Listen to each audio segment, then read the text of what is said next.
عصبانی شده بود، اخمهایش را کشیده بود توی هم.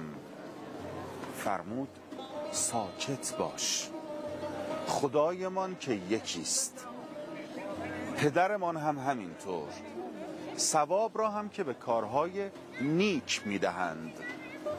بگو همه خدمتکاران از سیاه و سفید سر سفره کنار من بنشینند. فقط گفته بودم سفره خدمتکاران را جدا بیندازید.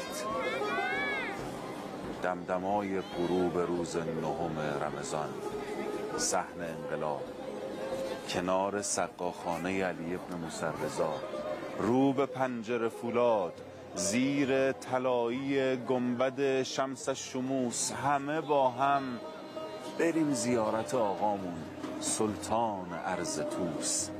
السلام علیک یا قریب القربا، السلام علیک یا معین الضعفاء والفقراء، السلام علیک یا علی ابن موسی ایها الرضا. امام رضا جانم، السلام علیک و رحمت الله و برکاته.